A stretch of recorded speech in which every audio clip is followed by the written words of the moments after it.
Hello and welcome to Theatre and Tonic, where I am joined by one of the cast members from A Girl from the North Country, which is heading to the Curve in Leicester between the 7th to the 11th of March as part of the UK tour. So, hi Justina, could we start off just by introducing yourself? Hi, my name is Justina Kehinde, and I play the role of Marianne in Girl from the North Country. So, where did it kind of all begin for you then? Where did your love of theatre kind of start?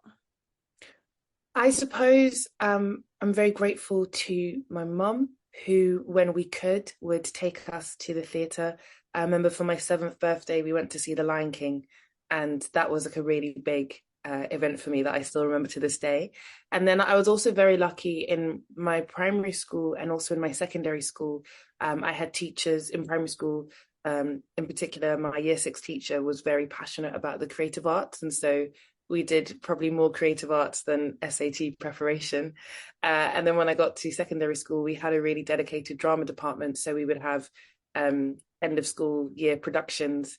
So I started off as a fork in Beauty and the Beast and was Mother Abbess in The Sound of Music by the time I was leaving. So yeah, all of that, I guess, cultivated my passion for theatre.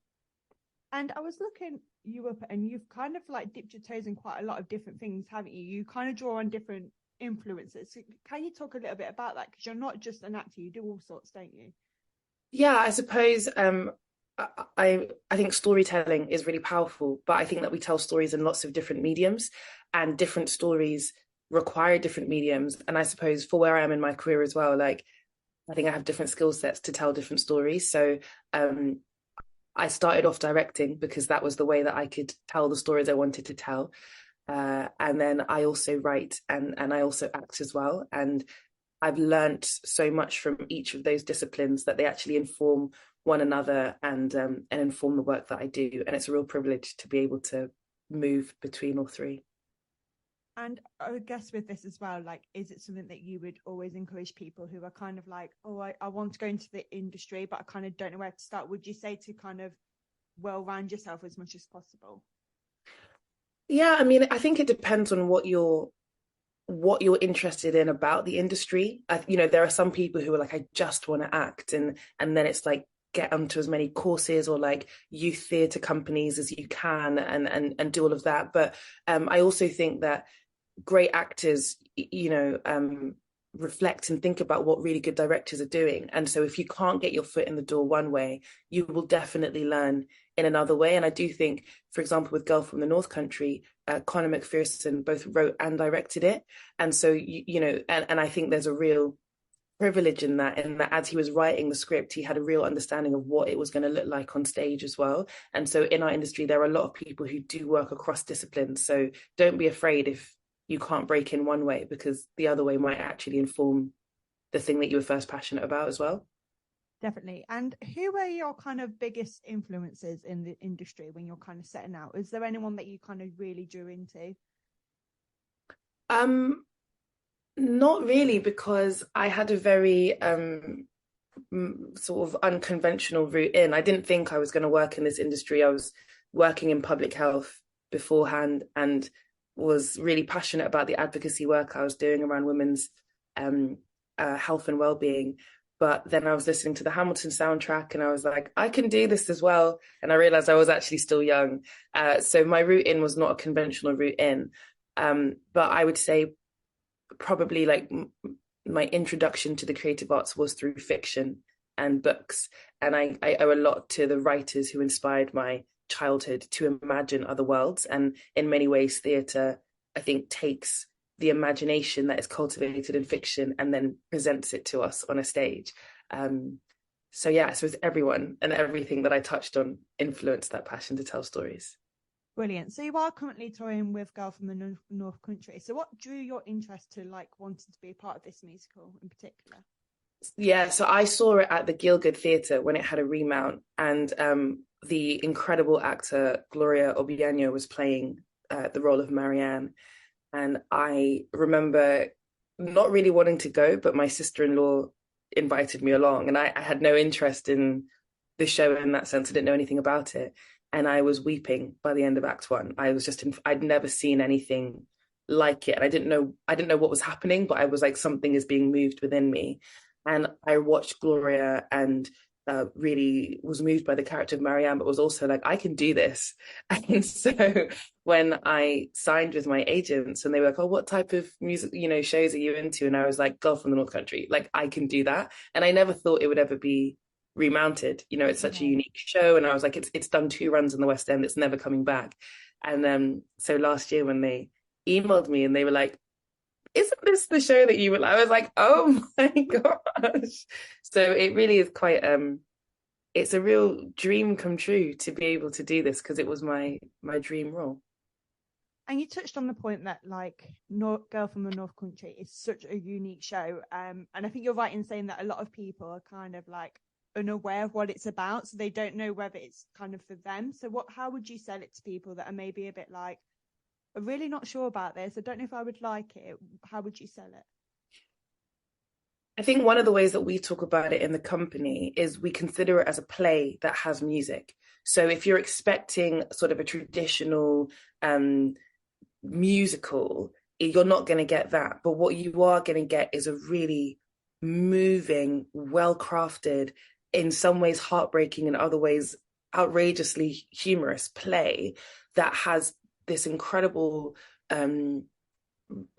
we talk about like Bob Dylan's work reimagined, and Simon Hale, who's the arranger, has taken these wonderful songs by, some people call like Bob Dylan America's greatest songwriter, and then rearranged them for the show. And so the music is deeply compelling. It stirs you in a way that you can't express either. And I think those 2 factions coming together means that in some ways it is a strange play. It's a play that is very ambiguous, and you leave with more questions than you had when you entered. But I think it's a play that moves you, and any great art should provoke a response, and this does that. So I think it's for everybody. But I would encourage you to just come with a very open mind and experience the experience. Yeah, definitely. I mean, I didn't know a lot about it before I went to see it for the first time, and actually, like you say, you come back really moved, but there's so many questions that you're kind of like, I really need the answer to that, but that's a good thing. And you touched on the fact that it contains obviously Bob Dylan's music. So how do you feel like that's kind of worked with the narrative? Do you think it's made it stronger overall? I think if you took away the songs, you would still have a very good play. But the beauty of, I think, both Conor McPherson's writing and Bob Dylan's writing is that they are both poets. And in that poetry, there is deep metaphor. There are deep themes, but they're also handled really lightly and in a really like ambiguous and innovative way. And so I think what the music does to the play is, we often talk about it as the songs are where the characters get this wonderful emotional release. And in the scenes, because it's set in the 1930s during the Great Depression, looking at this mismatched family who are struggling to survive. And the one thing that Conor says is, you need to be mean. You don't have time. You don't have the energy to be generous to people. You're hungry, you're tired, you're irritated. So be really mean in the scenes. And then the songs are where the heart comes out. And I think the music then allows for the emotional arc of the play to really resonate. Yeah. And of course you play Marianne in the show. And can you talk a little bit about her and what it has been like kind of growing with her during the run? Yeah, so Marianne is the adopted daughter into the Lane family. She's an African-American woman who we find is pregnant, and we don't know how she's pregnant and what were the circumstances in which she became pregnant. But as a result of this unexpected pregnancy, her father is trying to marry her off to an older man in the town who he thinks will be able to financially provide for her, because her father and her mother run a guest house and they just can't make ends meet. And of course, Marianne doesn't want that, and she wants to stay with the family, and she wants to be able to work and to support them. And then into this already difficult situation comes a boxer named Joe Scott, and the possibility maybe of an opportunity there. And that's all I'll say with her story. But yeah, she's got a brother called Gene, who's played by the wonderful Gregor Milne in our show. And she's a complex character. you know, in many ways, she's a very practical character. You know, she's constantly serving people and looking after people, and but she has dreams. And interestingly, you asked me about my inspiration creatively, but there's this wonderful scene between her and her brother, and they talk about going to the movies. And there's a sense that, you know, Marianne's form of escapism potentially is through film, or, you know, through her own, these desires for another life. Yeah, but she's hard. And I think she experiences some of the crueler sides of what it was like to be a woman in that position, and a Black woman in that position during that time. And has that been really important to you then, as a person of colour, you know, to kind of represent that side of, you know, that time? I think I don't know if it's not so much that it's important, it's just more like that's the truth. And I think that this play is presenting a cross-section of society, and every individual just has their truth to play. You know, there are characters in our story who are vulnerable in lots of other ways, and we're just trying to tell that truth. But I think where it's important is what this play does, which is maybe what makes it most heartbreaking, is that it is still a reflection. It's set 100 years almost in the past, and yet some of the things happening in the play are still happening today. We are in an economic crisis. We're seeing families falling apart from the stress of trying to survive, and we are consciously seeing the impact of racism in our society today. And so I think the opportunity for an audience is to look at the story, to look at Marianne's story, to look at Joe Scott's story, played by Joshua C. Jackson, and to realize we're not that far ahead. You know, 100 years have passed, and yet these same oppressions are still happening today. And I think that's important, because theatre can provoke change. And so if people leave and they think, wow, that's not acceptable, how can I, in my present day, start to change some of those social and economic dynamics that I see, then that's a real benefit. And you touched on the fact that Marianne is quite a complex character, and she goes through quite a lot in that story. So how are you managing that as an actor, do you think? Yeah. Well, I suppose on one hand, one of the ways that we were directed is Conor would be like, just say the line. And I think, you know, you can be in some rehearsal rooms where you spend a lot of time getting under the text, working out your backstory, working out the contents that it all sits in, and drawing from a deep emotional well, sometimes of your own life experiences. And that didn't happen here. And that was frustrating in some ways, but really fruitful in other ways, in that you arrive in the present and you respond in the present. And so it hasn't required me to dig up my own personal history to play this role. It's just required me to show up and to embody her in that moment. But I'm also very, very blessed that we do have a really wonderful company. And so, for example, the gentleman, the actor who plays Mr. 𝗘𝗺 by Teddy Kempner, who Mr. 𝗘𝗺 is the older gentleman that Marianne's to be married off with.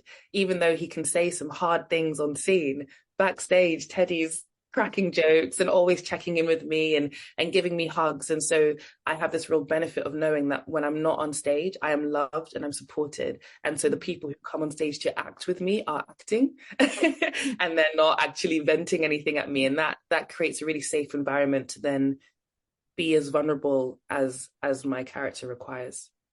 Yeah, definitely.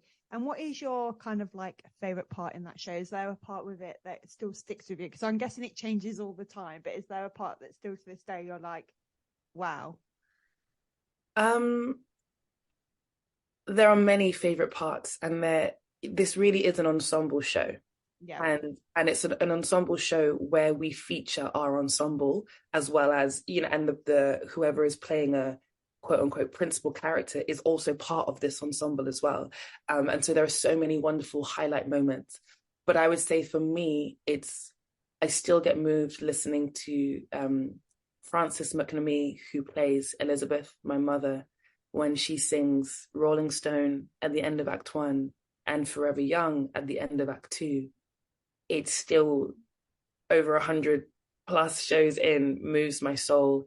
And I think it will the audience. Frances has an incredible rich voice, and there is a way in which she animates those songs that is, it just stirs your heart. Definitely, I couldn't agree more. So finally then, Justina, for those who haven't seen Girl from the North Country, why should they come and see it during its run at the Curve?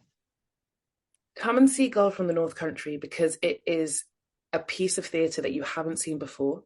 It will move you, it will inspire you, and it is the opportunity to see, it's the opportunity to listen to Bob Dylan reimagined, to engage in a play that will make you laugh, will make you cry, and will make you ask really important questions. And it's only on for 1 week, so you might as well.